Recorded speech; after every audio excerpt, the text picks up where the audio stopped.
Salut Simon, salut à tous. Salut Valérie. Et bienvenue Dans ton pop. Alors Valérie, de quoi allons-nous parler aujourd'hui? Nous allons parler de bêtes sauvages et de romantisme. Et peut-être même des deux à la fois, qui sait, avec Maurice, qui n'est autre qu'un sanglier recueilli par une Corésienne alors qu'il était encore tout bébé. Sauf qu'aujourd'hui, le petit a bien grandi puisqu'il a 5 ans et que comme une loi interdit la détention d'animaux sauvages, le propriétaire de Maurice n'a que deux alternatives, soit lui trouver un refuge, soit l'abattre. Alors évidemment, cette histoire vous a beaucoup ému puisque vous avez été plus de 200 à nous laisser des commentaires. Et c'est assez rare pour le noter, presque seulement des commentaires de soutien. À l'image d'Evelyne, ne le tuez pas, laissez Maurice à ses parents. Ou encore de Philou, hashtag je suis Maurice. Il y a Maud aussi qui a déjà connu cette situation. Nous en avions un et on a gagné. Nous avons réussi à le garder. Battez-vous. Et Ariane qui parle de la jurisprudence Bibi le mouflon. Effectivement, il y a plus de 10 ans, l'histoire avait été un peu similaire avec un mouflon recueilli par un monsieur de Chambon-sur-Lac. Oui, mais cette fois, l'histoire intervient suite à une dénonciation. Alors évidemment, ça n'a pas plu à beaucoup de monde.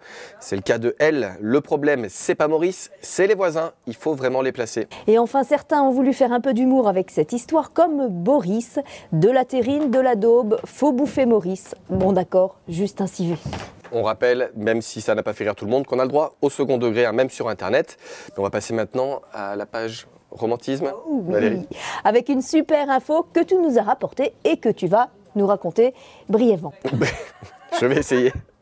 Alors il faut remonter au début du XXe siècle, au moment où on est en train de mettre des pavés sur la butte de Clermont-Ferrand. Eh bien, un des ouvriers est tombé amoureux de la boulangère de la rue Blaise Pascal et pour lui déclarer son amour, il lui aurait taillé un pavé en forme de cœur. On peut encore le voir aujourd'hui. Alors il y a Julie qui te remercie. Tous les jours en allant au lycée, je le voyais, je me suis toujours demandé pourquoi. Merci. Et j'imagine Julie en train de traîner les pieds et regarder par terre en allant au lycée. Mais comme certaines personnes croyaient que cette histoire était une légende urbaine, eh bien, magie d'Internet, plusieurs de nos lecteurs sont venus appuyer ces propos comme Christiane. Je peux vous confirmer que l'histoire de la boulangère est bien réelle. C'est une de ses descendantes qui m'en a parlé. Ce à quoi Yanis demande, et Christiane alors, ça finit comment? La boulangère s'est mise avec l'artisan? Et Christiane répond, non, pas du tout. J'étais pas du tout prêt à cette réponse. Ce à quoi Laurent Plussois, alors l'histoire de la boulangère est vraie, je peux en attester car cette boulangère n'est autre que mon ex-belle-mère. C'est vraiment un film de suspense. La nuance étant que mon ex dit que le cœur lui serait destiné car un des ouvriers était secrètement amoureux d'elle. Elle avait environ 13-14 ans à l'époque. Et sa mère, elle, dit que le cœur c'est pour la remercier car elle offrait des pains au chocolat et des croissants aux ouvriers tôt le matin. Et pour clore l'affaire, nous terminerons avec le doux message de Sophia. C'est très romantique, bravo Clermont-Ferrand. Allez, on vous laisse avec le romantisme et on vous retrouve la semaine prochaine pour un nouveau Dans ton com. Salut!